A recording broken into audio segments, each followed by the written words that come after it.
Looking back, the abuse that I experienced would have looked like a lot of violence for sure. Mostly, I had a more absent father, so he would have been at work a lot. And what went on at the house is something that very few people knew. Nobody knew that weren't there because, my father's gone. Hey guys, it's Angela with the Angela Rose Show, where we unveil stories of religious abuse. Today, we have a guest, my really good friend, Jessica from Wild Olive Branch Coaching, and I am so excited to introduce her to you guys. Thank you so much for having me here today. Yeah. It's been a while that we've been looking forward to this, and We've been dreaming of this for how many years? right, we've had this dream for so long. I know. It's more like a fantasy. Yeah. Let's tell them where we met first. Yes. Like, when did we meet? Yeah, we met 6 years ago, right? You have the years down better. We met 6 years ago. Yep. At this very time of the year. Oh, I forgot about that. Yeah. We met at a girls' retreat. A Mennonite retreat. Women's retreat. Yeah, we had never met before. We were at a women's retreat for what was it considered, like the theme of it, for recovering from abuse. Yeah. Yeah, difficult times. But it was strictly pretty much Mennonite based, right? And at that time, I was still in the transition of leaving the Mennonites. And you had your hat on. Yes. You had gone from the veiling to the hat. Because I was wearing gill caps because I was still scared to not have something on the head. Yeah. And that was a safe transition. When we were at the retreat, I seen this girl. They said she's going to be telling her story. And I saw you, and I saw that you didn't have a head covering on anymore. And I thought to myself, how did she manage to get that thing off? And that was the beginning of amazing connection. Yeah. Wow. So today, Jessica is going to tell us about her coaching career, and a little history about that as well is we're going to go over some of the impact of trauma. We're going to go over what realistic trauma recovery looks like from high control demand religions, and it's going to be some good stuff. A lot of really good content with this episode today. So Jess, give us a history of where you come from. Where were you born? What state do you come from? Okay. Go for it. My name is Jessica Witmer, and I'm from Tennessee, down by Nashville. My business is called Wild Olive Branch Coaching, and I do stress and trauma care and support for people from really high control religious backgrounds. Just people that have been controlled and abused in rigid settings that some of them are still there, some of them have left, and they need help to know how to move forward. They come to me with the burning question, what's wrong with me? And when they say that, my burning question to them would be, what happened to you? Wow. Because there's nothing wrong. There's nothing wrong with you. I started in 2023. Okay. I had this passion in my heart for so long. So Jess, what brought you to get into this coaching career? Where did this passion start? Well, I grew up in a very religious and rigid setting. I had 15 siblings and a really big family. It was kind of like an Amish lifestyle, even though in that first community where I was born, they didn't want to be associated with any denomination. But they were considered Amish. Yeah, very cult-like. So all homemade dresses, the big scarves that were tied. Horse and buggies? Under, yeah. Okay. The scarves that were tied under the chin. just very, like, back in the woods. We lived in a little valley. Nobody knew what happened beyond the valley. Wow. And nobody really knew what happened in the valley. Ooh. Which was a really scary thing now looking back. Like, Yeah. We worked really hard. We raised a lot of vegetables, and we were poor starting out. We were very poor. So the corn mush and the rice and the beans and everybody trying to take care of everybody else, like the little siblings had a lot of responsibility. Where were you in the lineup of the 15 kids? There was 9 younger than me. Okay. And 10 brothers. I had 10 brothers in my family, so there was a lot of boys. So you're one of the older then, if there was 9 under you. Okay. Yeah. Kind of upper middle. Yeah. I had a very soft, empathetic soul, which made me very susceptible to pain and hurt. Like if something happened that was painful, I would just internalize it. It didn't matter if it was happening to me or to somebody else. Right. It broke my heart. And in all of that, I was just very alone because in a family that big, even if it would have been healthy, there was just no way to give the children what they needed. Well, that makes sense. Yeah. I just can't imagine being able to reach the needs of that many kids. Yeah. And then in the I culture. can't either. I can't either. Yeah. I'm growing up now. I'm a mom. I have 2 children. Wow. And to meet the needs of that many children just blows my mind. Wow. And then in a community where there's little to any support for mental health, it's wild. What was that? Yeah. You know, mental health meant you're in that wasn't even a you're in the cycle at that point. But you probably didn't even know what that word was. No. That didn't exist. No. Yeah. So give me some words for what types of, like in short, what type of abuse would have you seen in the home that you were raised in then? Looking back, the abuse that I experienced would have looked like a lot of violence for sure.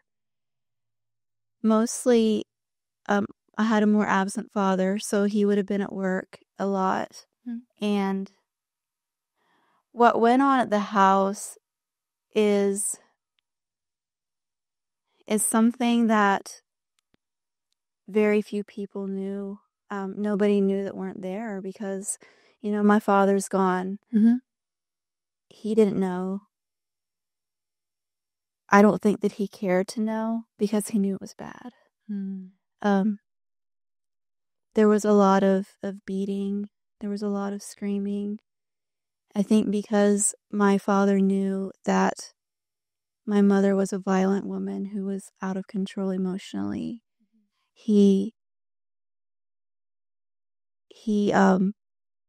was worried and concerned, but yet he didn't want to know what happened when he was at work. So they would fight about that.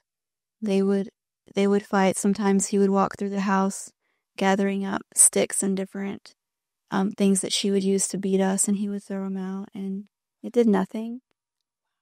There was no one to speak up and defend you.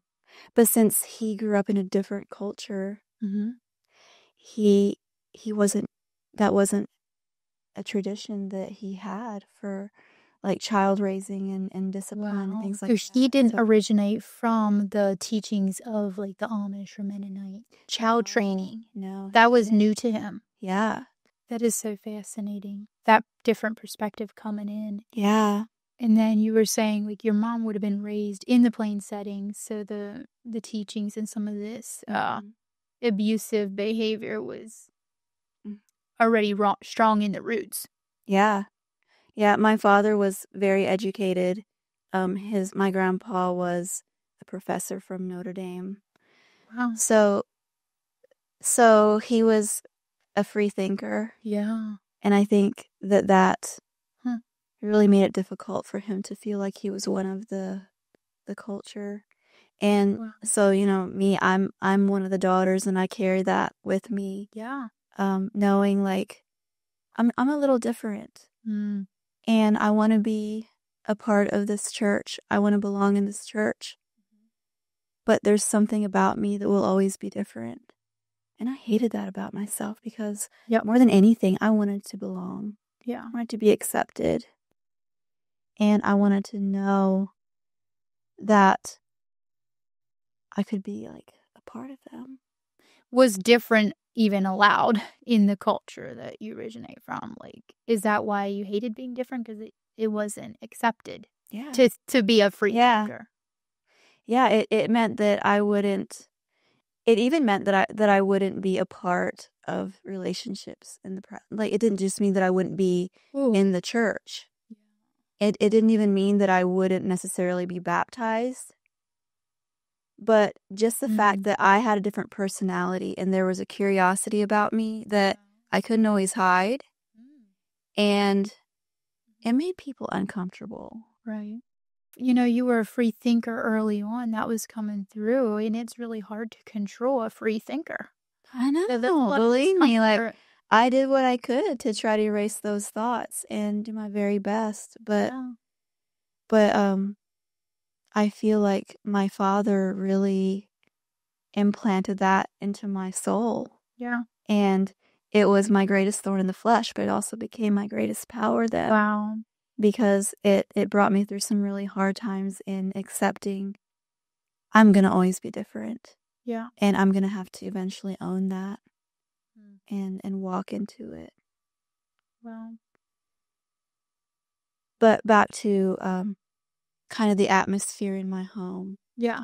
There was just a lot of tension all the time, arguing with my parents. And my experience as a child was just constant tension, walking on eggshells, waking up to the sound of screaming. The arguing had already started, and not wanting to get out of bed. Like, just leave me here. I don't want to face this day. And we had to get up. We had to get to work. A lot needed to happen before school started. So,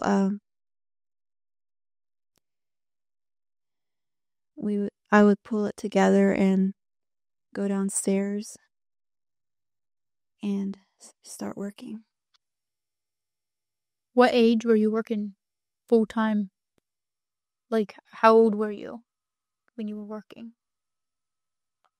I don't know.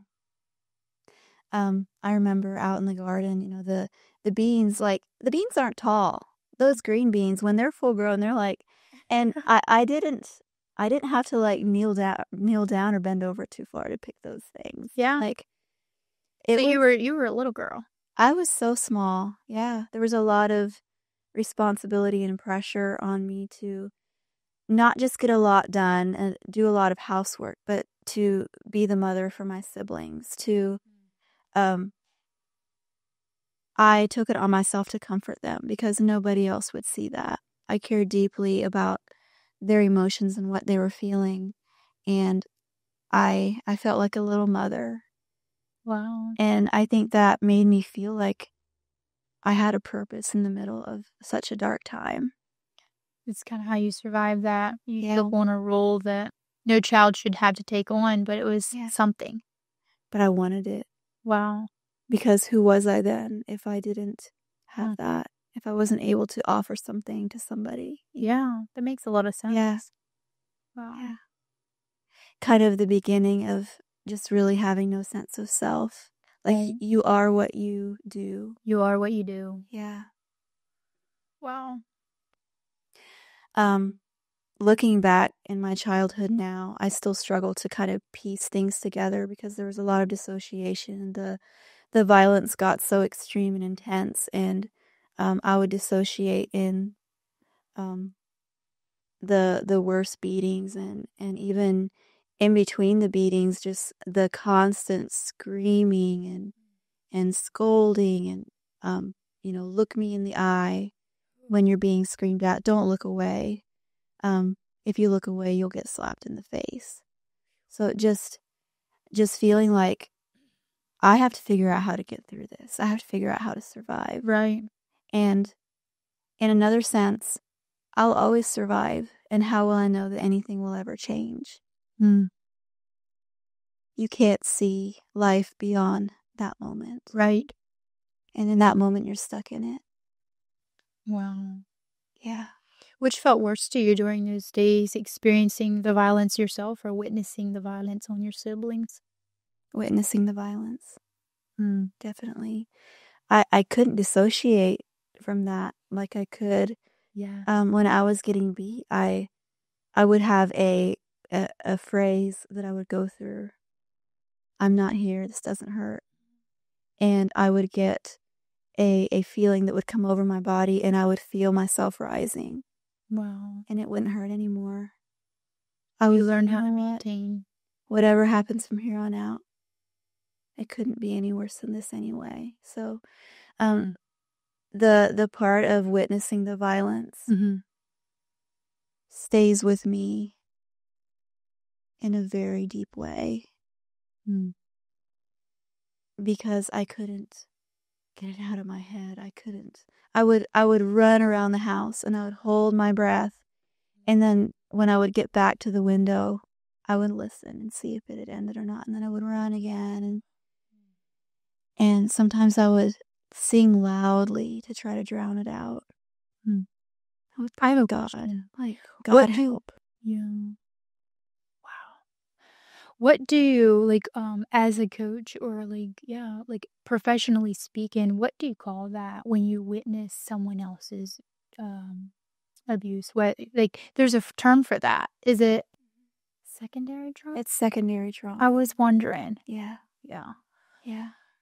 And for those of us who are able to dissociate from being in a state of survival for so long, that secondary trauma hits you sometimes deeper than the trauma that happened specifically to you.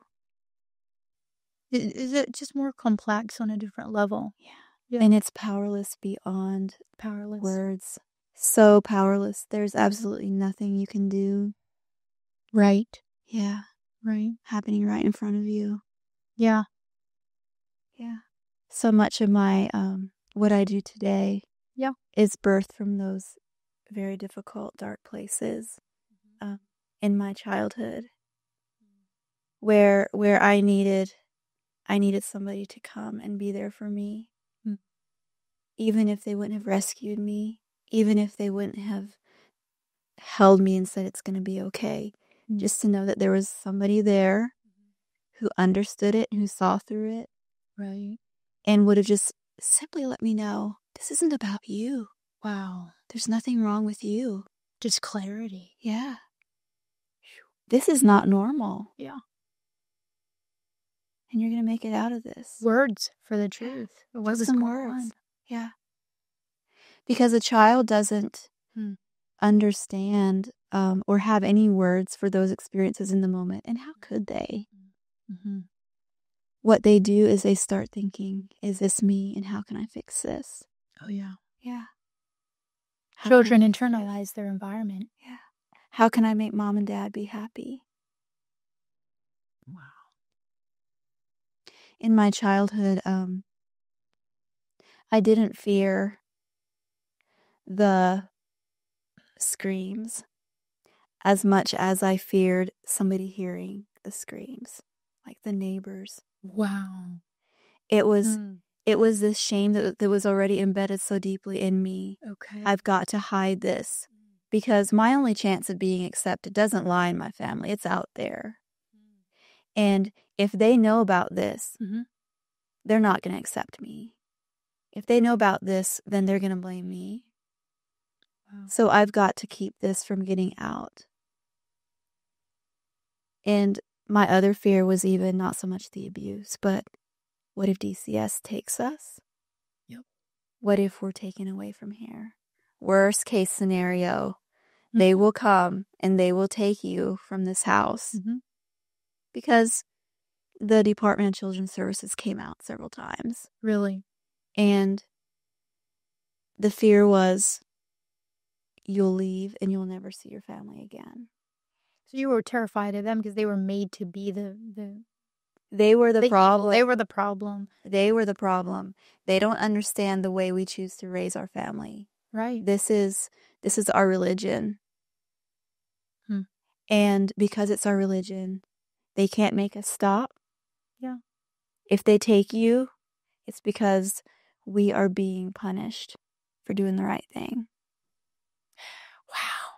Just like a whole, that's just that whole trap right there. It's like, a trap. That's such a mind trap.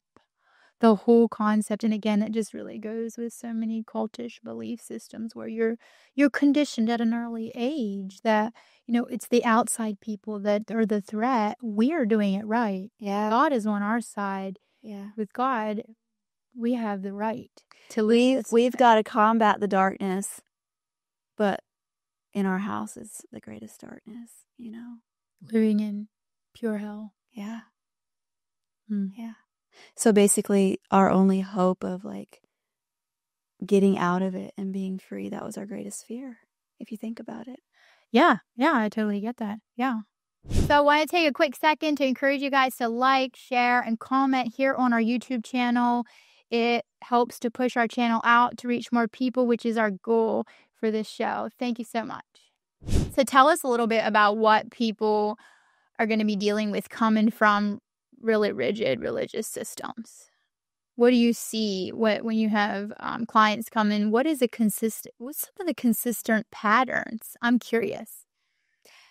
There's several things that are predictable. The biggest one of them is probably shame. The shame that they feel, that when they come to me, it feels like it's because of them. Something maybe that, what did I do wrong? How can I change this? How can I stop feeling this way? But what we figure out and what we learn as we go along is that the shame is not even because of what they've done. That would be guilt. Wow. Shame is who they are. Shame for who they are. Shame for what they've experienced. Shame for the abuse that they've witnessed. Wow. Shame from internalizing other people's pain. Can I add something to that? Yes, ma'am. Shame for existing. Shame for their existence. Because I just brought that up. I felt shame most of my childhood. And I grew up, for those of you who didn't know, I grew up Mennonite. And yeah, I can relate to the shame so much. Feeling ashamed for living. I questioned why I was born chronically because the shame was haunting. Where does this shame come from? I mean, you can be 3 years old and you're haunted with this shame in this culture. 3 years old, you're already just embedded in shame. At that age, you already know, without words, of course, because you're a child, right, that I don't deserve love in the way that I need love. Is that because of the early childhood beatings and spankings? Where does that start getting instilled? You are at a very early age being pounded by God God's telling me that this is a no. You got to live this way. There's quite a variety of what discipline looks like in different homes. Okay. It could be from being spanked. Mm-hmm. A lot of it is from not being understood, which spanking goes right along with that, because a child, a lot of them are being, I'm not going to use the word spanking, a lot of them are being hit for things that is normal. It's normal for their development. Okay. They have to question. They have to understand situations. So you're saying they get hit for natural childlike developmental behavior that is good and right about them. Yeah. So much shame comes from the confusion and just not having words for what is going on. So it's almost like this shame comes from such a gray, misty space of chaos and confusion. Yeah. and disconnection from self.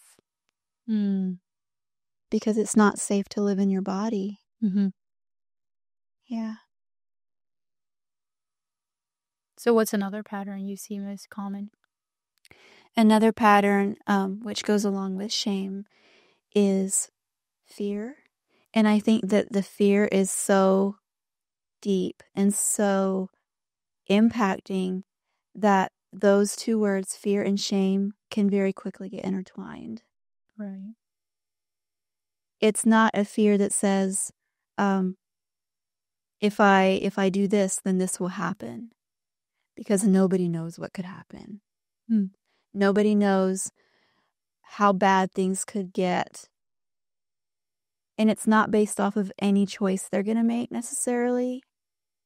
It's just that impending doom that lives on for any reason. Here again, it's just really, really dependent on the specific situation. Right. But fear itself is a very, very normal thing. Fear of rejection. Mm-hmm. Fear of being kicked out. Fear of not receiving what you need. Fear of doing the wrong thing. Yeah. Fear of being yourself. Oh my, yeah. Fear of being seen. Fear of being seen. Wow. Yeah. Because we were disconnected so early on from who we were, but yet screaming to be seen. You want to be seen, but if you're seen, you could be rejected. You could be abandoned. It's a big risk. Yeah. People could find out what a mess you are. Then you'd be judged. Yeah. That's another one. The judgment. Yeah. Another very predictable pattern I see is self-abandonment. And I know that sounds like a big word. And we could spend the whole time talking about this. But yeah, self-abandonment is when you leave yourself behind in order to find what you're needing that's beyond yourself. So, in essence, it's a trade. If I don't have needs, then maybe I can get what I need from you. Or I trade who I genuinely am in hopes to be accepted by you, in hopes to feel loved or needed. What is something that's a pattern in these religious systems that instills this pattern where self-abandonment, you have no choice? That's basically a condition, right? Would you never had a choice. Yeah. What is a choice? And because you never had a choice, it's like you don't want a choice. Actually, it's scary to have a choice. Yes, you don't want a choice anymore. You almost learn at an early age you want to self-abandon. That escape is a part of the religion. That's like part of the good deeds.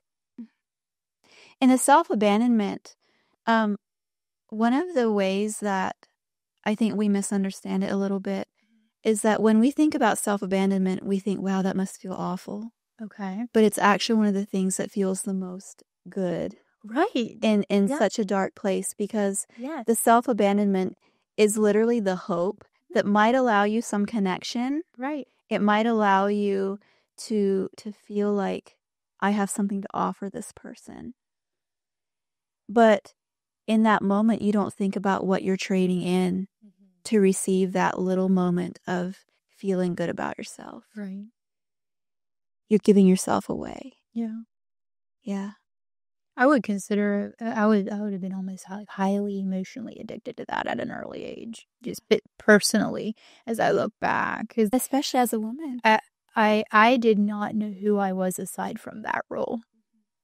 Completely disconnected from myself. But you knew who you could be for other people. Oh. Yeah. I got good at that.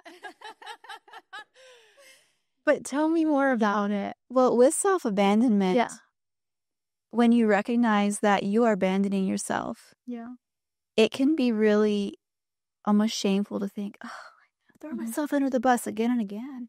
But to realize that you learn it somewhere. And in order for you to abandon yourself, you would have had to have been first abandoned by somebody else. Wow. So let's talk about that. Let's understand that. Let's give that its moment. No shame here. No shame here. No. So we had it modeled first. It was done to us. Here again. Before we did it to ourselves, it was done to us. Modeled, yeah. We learned to do that. Yeah. Without ever even thinking. Yeah. Another way that self-abandonment happens is because of the mind control that has been so ingrained into a child before they had the choice to decide who they want to be or who they are, what they're good at, before they had been able to connect with their individuality. The conditioning was already starting. The beliefs were already being ingrained into their identity. Right. That's what control looks like. Yes. So this is how you're supposed to act. This is the thoughts you're supposed to think. This is the child you're supposed to be. That kind of got me just hearing you say that out loud. This is the thoughts you're supposed to think. Yeah. Like, how dare you tell me what I'm supposed to think? Because they didn't say that. And I think that now, like, as an adult, like, I almost repulsed when you said that. But looking back, when I was a child, I would have never even repulsed against. How dare you? I thought it was my God-given duty for you to tell me what to think. My entire thinking and brain ran off of what you expected me to think. Which is terrifying. You had already, at that point, you had lost your ability to think critically. I had no idea how to do that. And so your thought process was already about other people. It was not about you. I lived in my body in the heads of what everyone else's potential thoughts were of me. That was like the mind control. Yeah. I guess that's just kind of what it looks like. But at that point, it has become a part of you. And so you're not able to have clarity around that. Like, this is not who I truly am. You don't. This is what was ingrained into me. I don't know that I knew that I didn't know who I was. I think I thought that was who I was. And it is what they good. said I was. It felt like you had finally reached a conclusion about yourself. Right. And who you were supposed to be. It is so hard to explain that kind of stuff. Or like even find words for that mind control because it was so subtle. Yeah. And we just wanted to be good. We didn't want to make any trouble. Right. We didn't want to be bad children. And so we're looking for a way to know that we're doing the best we can. Yeah. Yeah. We don't want to make trouble. Mm-mm. So you believe it. And you do it. You walk it out. Wow. Along with that is the religious part of it. Okay. When the Bible verses are used and twisted, and you're told that this is why, using the religious, coming from a religious standpoint. Right. You can't argue with the Bible, right? Right. Can't argue with God. No. This is my destiny. Yeah. And how are you to be able to separate what they said and how they use those verses into what the verses actually really mean? You can't do that. No child can. No. And then we were told again and again, obey your parents. Yeah. And the parents knew. There was no questioning. We were punished if we didn't obey them. And everything was done in the name of this is God's will for my life. Yeah. Yeah. Being a martyr. You saw that? That word scares me. Being a martyr of the faith. Bad memories of that word. Because we took pride in our martyrdom. So even if we were like that. We got to take this little side street here. Okay. Because even if we were feeling like depressed or so down about life, Right. from our environment and from the abuse that had happened that day, Yeah. the closest we got to the truth at that point was that thought in the back of my mind that was like, you are being martyred for your faith right now. Yes. Like, stand strong. You're being tested. This is God himself testing you, Yes. girl. Yes. Girl, that's exactly how I would have thought. Isn't it crazy how you were Amish and I was Mennonite in 2 different states, but we were believing the same crazy stuff at an early age? Same crazy It's stuff. crazy, and that's so scary to me. It's so scary to me, which really reflects these mind controls and these systems. It's because it's so scary when I meet friends like you and so many of my others that we're all from different states, different name, church types, and yet we can sit and just laugh so hard at some of these ideas that we could say the same sentence at the same time. Relate. It's kind of scary. It's like, I got you. I got you. I get where you're coming from. So you're saying it was almost a badge to suffer. Almost like this was my duty for today. Yeah. If I can make it through this, it's another star in my crown, so to speak. Wow. Yeah. Not that I should ever leave it. No. Like, I'm here for a reason, and I am meant to go through this persecution. Because, as you get older and you're starting to enter the teen years, and you're more aware of those opinions that are coming up. Yeah.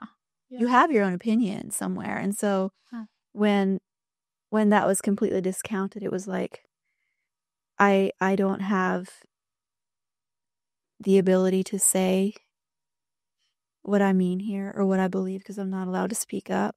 Yeah. But that's okay because I'm being persecuted. That word, hey. Yeah. Wow. Persecuted for righteousness' sake. Yeah. Hmm. And everyone else thought they were being persecuted too. Oh my, yeah. Yeah. For things that they should have been persecuted for. Right. Abuse and violence and Oh, it was always twisted. Everyone all else that is the bad guy. All that anger and rage just being projected onto children who had no ability to stand up for themselves. It's terrifying. It's terrifying. Yeah. Yeah. Looking back, it honestly hurts my mind. Like, my mind sometimes just can't even believe. Can't even believe what it was conditioned to believe. Well, like today. Yeah. The longer you're away from it, Yeah. the more it's just like, did that really happen? Because how could that have happened? Why was everyone so okay with that? Why was that normal? Because like now I'm finally far enough in distance from some of this toxic belief system that I'm safe enough in my skin now to think for myself, and I'm feeling the emotions today that I would have naturally felt against harm as a kid, and I couldn't. And now I can respond in a healthy way. Like, wait. Yeah. That's not okay. Right. I have words now. Because us, as healthy, confident women now, if we were to endure that sort of abuse, we wouldn't make it like we did back then. Wow. We couldn't handle it because we're not used to that anymore. We are no longer being groomed for that. We know how wrong it is. Yeah. Yeah. Wow. Which is really sad. And also empowering.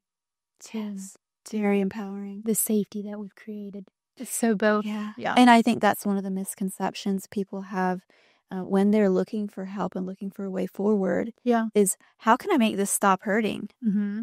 Come to find out, it starts hurting a whole lot worse when you realize how much you were violated and how wrong it was.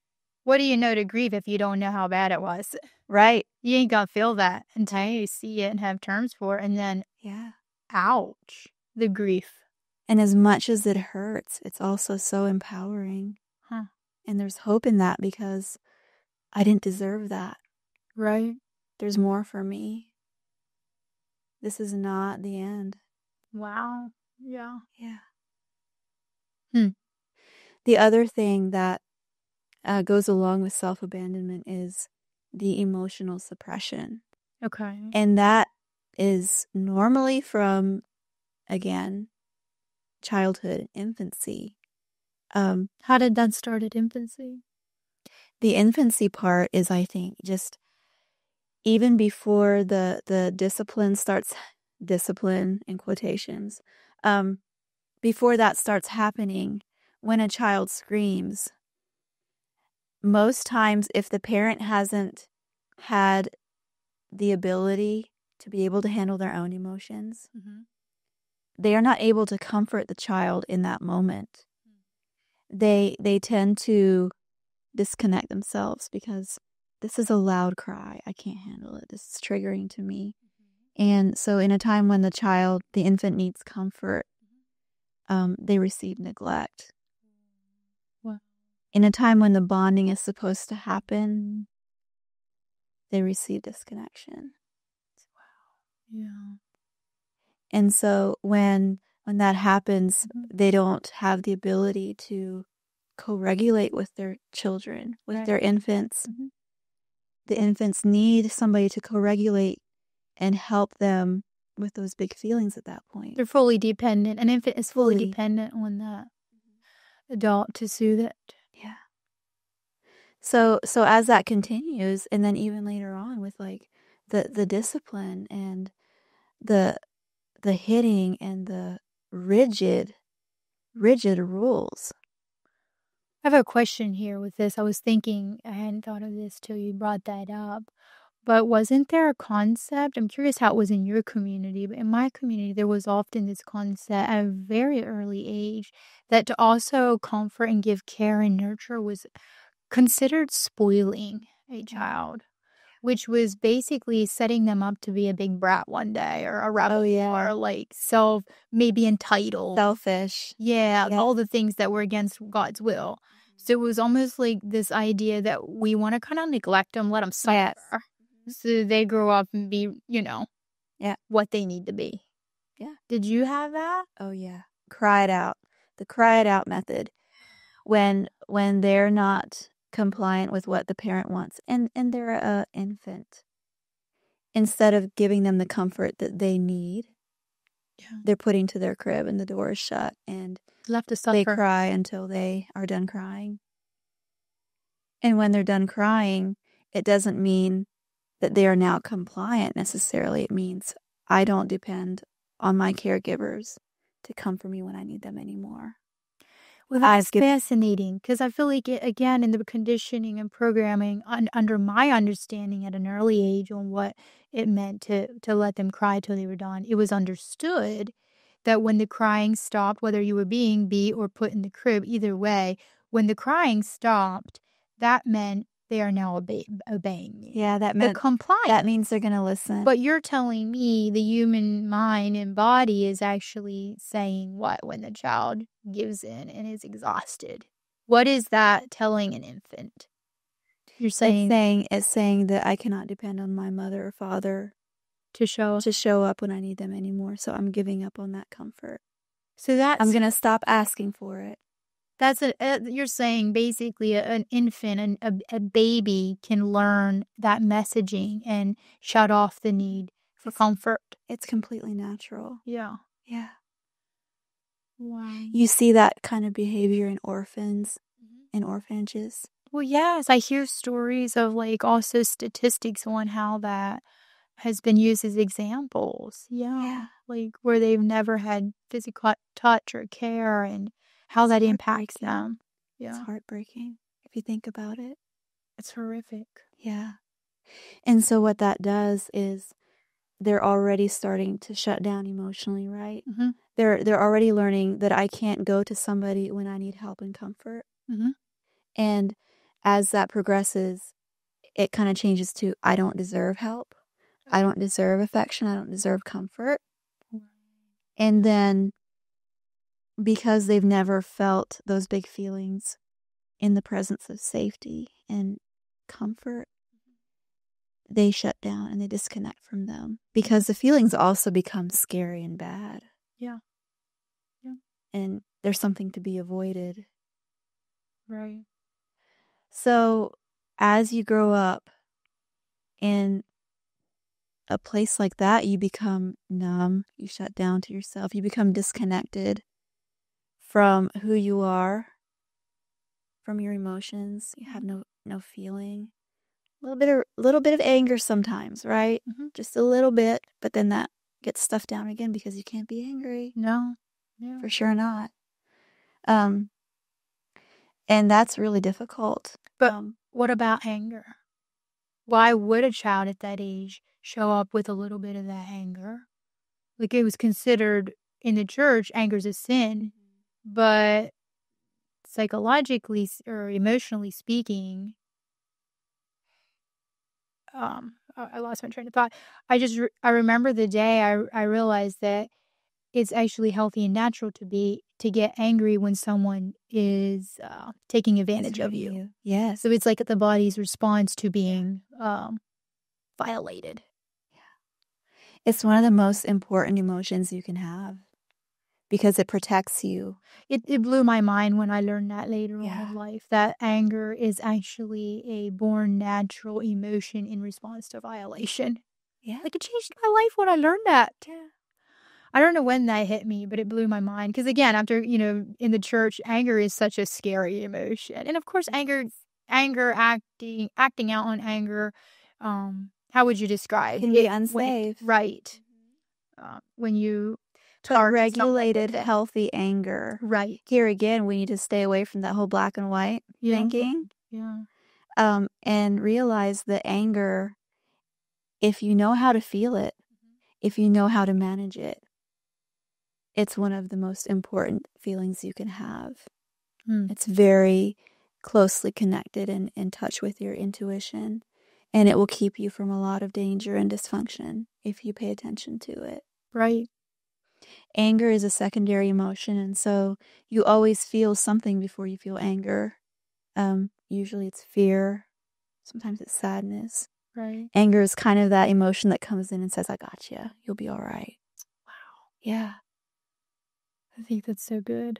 I have deep respect for people who are willing to face their anger in a safe place. Right.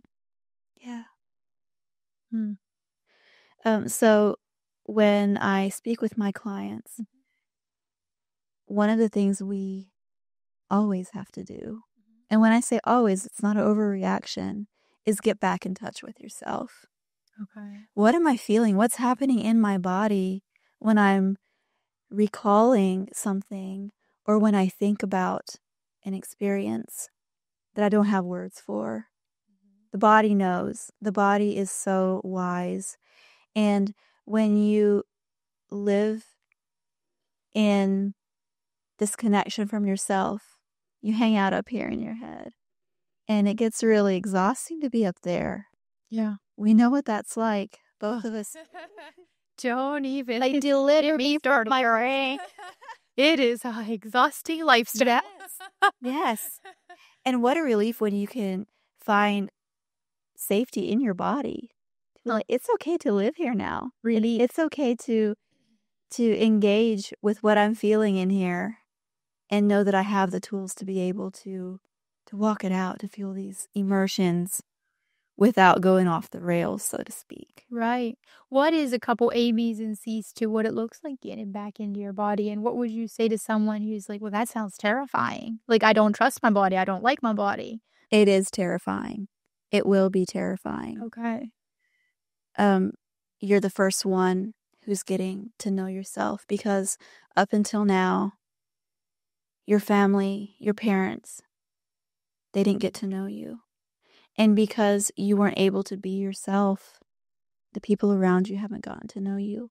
Wow. And this is your opportunity. No wonder it's so lonely being disconnected from yourself. And just was thinking in that as you were describing that. It's so lonely. So lonely. And in those times you have this feeling, I'm here, I'm in a room of people and they're laughing at me, they're looking at me. Yeah. We're supposed to be having fun together, but I'm not really here. I feel invisible. Very alone. Yeah. Yeah. And nobody knows who I really am and what I'm capable of. And that sucks. But what really is the worst part of all of that is that I don't know that either, right? Because you've never gotten that connected with yourself at that point that you're able to say, this is my gifts. This is what I'm capable of doing. That wasn't an option in the culture. No. Your gifts that's pride. Like, what did the preacher want? What did your mom want? What were the expectations that were there? Because they didn't really tell you all the time. Basically, you weren't to have anything to your name. No. Nothing was for you. No. No. That's not. You're not good, you know? Yeah. You're full of yourself if you think about who you even dare embrace something that you're good at. Who are you to do that? Yeah. Get over yourself. Completely full of yourself. Yeah. That was in our brains. Yeah. For decades. Decades. About 3 for me, I think. Yeah. It's still I feel like it's still detoxing because those thoughts will still come up. Jess, like right soon after airing this show, I had a thought come through like 2 weeks after the imposter syndrome came up, and it was just this silly little thought, like, who are you to think that you can do that? Just silly little thing, like just that thought, like, little girl. Who are you to own that? Yeah. And yet, I know that this is for me. You know, it's. Wow. We're the only one who can own this. Right? You've done it so beautifully. Thanks. Yes. It's fun. Yes, you're doing it. Yeah. Yeah.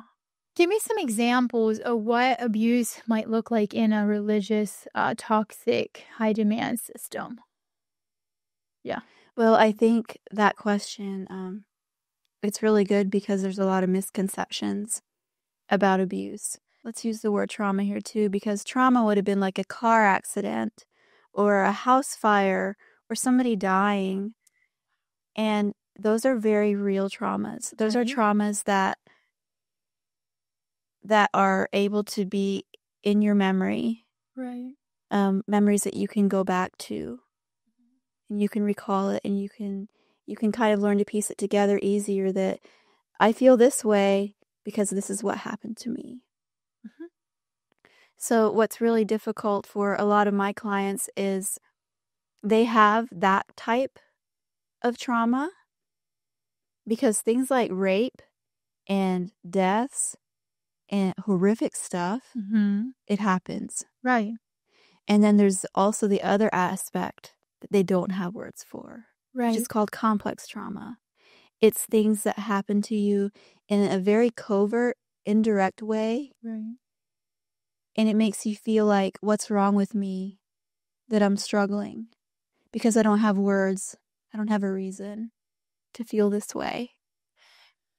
Well, would you say that even in our cultures, specifically these isolated cultures, like the word rape wouldn't, if you were raped, you wouldn't know that it was rape, right? Right.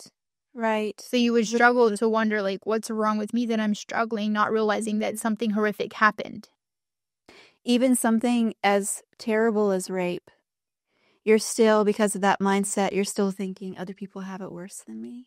Why is that? Where does that condition come from? Like, I relate to that, but it's like sometimes it's like, where was it the self-abandonment that everyone else was before you? Like, my everyone else experience does not matter. Everyone else is more important. Everyone else has more reason to be loved than I and accepted. There's no reason why anybody would want to care about me. Nobody would want to sit with me unless I had a terrible experience.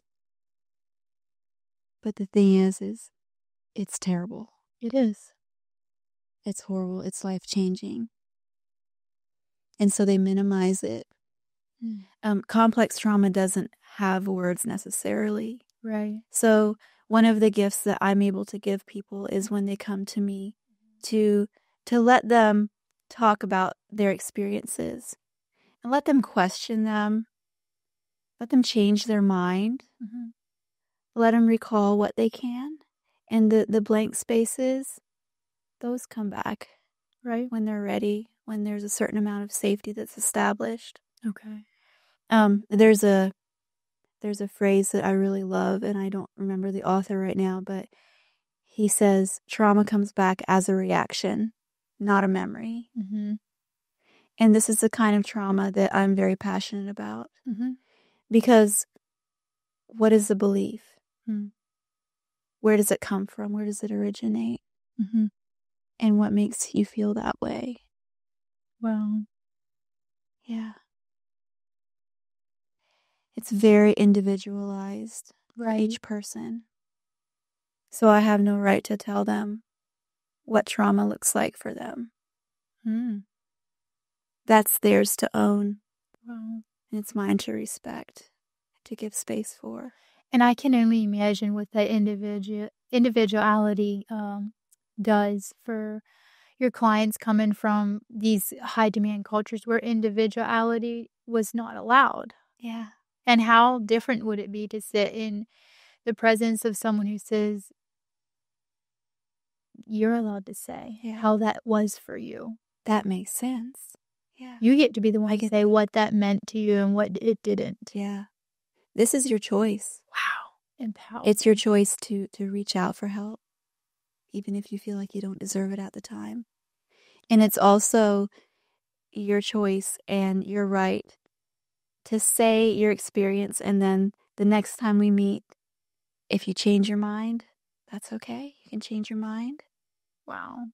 We can go back to it. We can jump around. But for people to own the rights to their own story, right, and not base their experiences off of how it should have affected them, or how they should have responded, or what somebody else says it should be. Wow. That's a lot. All those different narratives you just mentioned could just bring up so many conversations, again, of the mind control. And when someone has the ability to own what their experience was, how it made them feel, and what their reaction was to it, they're able to find a confidence and a connection with themselves that they would have never had before. So you're telling me that this is supernaturally bringing them back to their core self, which is the opposite of self-abandonment. That's what it's doing. And that's what realistic recovery looks like. Yeah. Wow. Yeah. Ain't that something? I love this too much. And I think it can be also really difficult for people who have that expectation that I just want to heal and feel better and not be affected by this anymore. We just want to run sometimes. We just want it to be rid of it.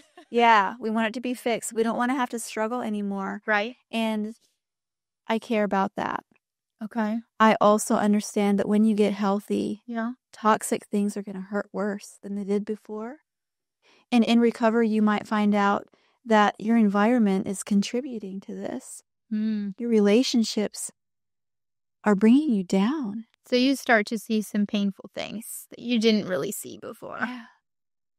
So we're finding the ability to create boundaries, to end relationships that are dysfunctional and that don't respect you, and to leave environments that are hurting you. Because now I'm allowed to care about myself. Yeah. And I have to choose things that promote my growth and my future and what I'm hoping for. Wow. My heart for my coaching and when people come to me is to offer them a place where they can find value. They can experience someone who listens to them with empathy and compassion, and who doesn't look at them as less for struggling. To be able to respect that they have tremendous courage to start to talk about it and to own their experiences. And then also to recognize that this is one step in their journey, that I get to sit with them I get to be that person who has the honor of holding what they're presenting while they sift through it, while they find their power and their truth. Because with all of the confusion and with all of the untangling and unraveling that comes with religious abuse and complex trauma and all the other things that happen, people need a lot of patience and they need time. Wow. Yeah, that's good. Yeah. Wow. It's so profound. Thank you for just sharing these details with us. And for those of you watching, if you'd be interested, you can follow Wild Olive Branch on Facebook. So give Jessica a like. She does a lot of writing. It is really inspiring to me personally, and I think you might enjoy it if you've enjoyed this conversation today. Pick up again with us next week because Jessica is going to be coming on again, and we're going to dive a little deeper into some of her personal story.